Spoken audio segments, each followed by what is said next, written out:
Hi, and thanks for joining me again. Today I'm sharing with you my latest update. This on the Xero Shoes Amuri Z Trek sandals. This is update after 5 months. I just posted another one earlier today, which I filmed about a month ago, so that was after 4 months.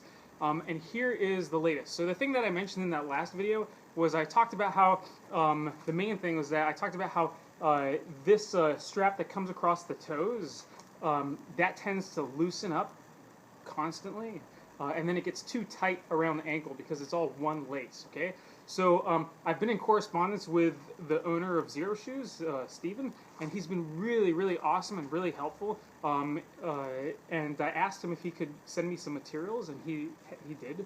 What I did was I turned this into this.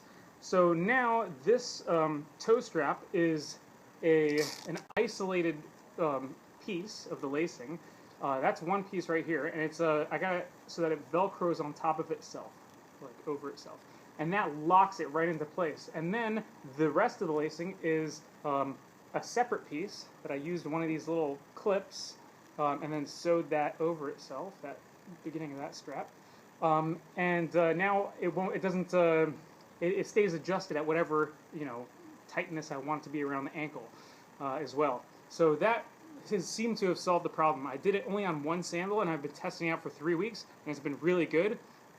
And now that I've shot this video, I'm going to do it on this other sandal as well. And a couple other things. So I mentioned that there were, in the very first video, that I thought that there were a couple spots that were weak points, and I'll point those two things out to you. They turned out to be, in fact, weak points. So one of them is this piece that it's like this piece that joins it at the ankle, on the outside of the ankle,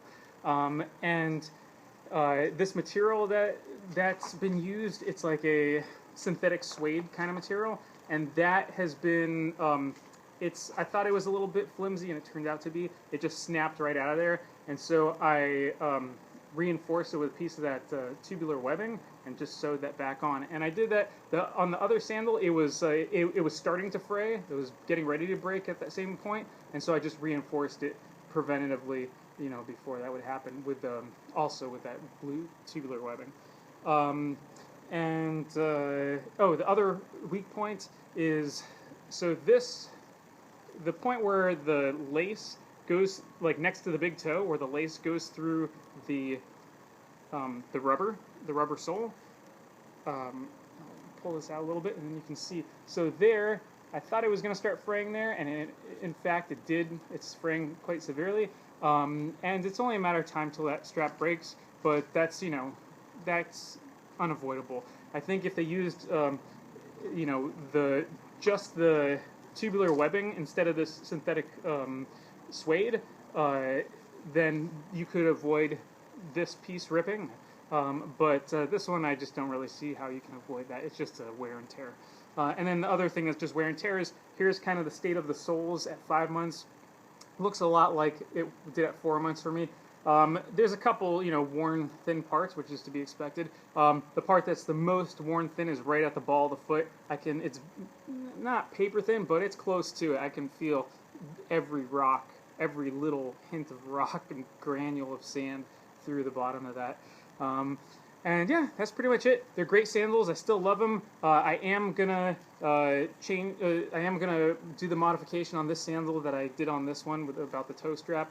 And I think that would be a good improvement in the sandal design. It's worked really well. And I do know that like Velcro does eventually wear out over time, but I don't really see myself opening it and closing it that much. It would just be occasionally, if I'm gonna put on a super thick sock under this, then I would want it to be a little bit, bigger. Something that I've had another pair of sandals made by a company called Source, and they use the same kind of Velcro design across the toes. And what I did when that one wore out, when the Velcro on that wore out, was I just put one like a rubber band over here, and that kept it locked in place. It never came open with that little rubber band over it. So if this, eventually when these ones do the same, I'll do the same for that. One thing is I was trying to actually find more of this 3/4 inch tubular webbing on online and at stores, and it seems to be nearly impossible to find. I can very easily find 1 inch tubular webbing, or I can find 5/8 inch. But this 3/4 inch is a unique size, it seems. So if anybody knows where I can find that, please let me know. I would rather not have to buy a whole spool of it.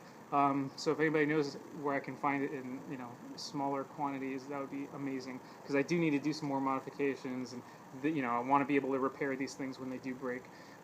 Anyway, that's pretty much it. Thanks for watching.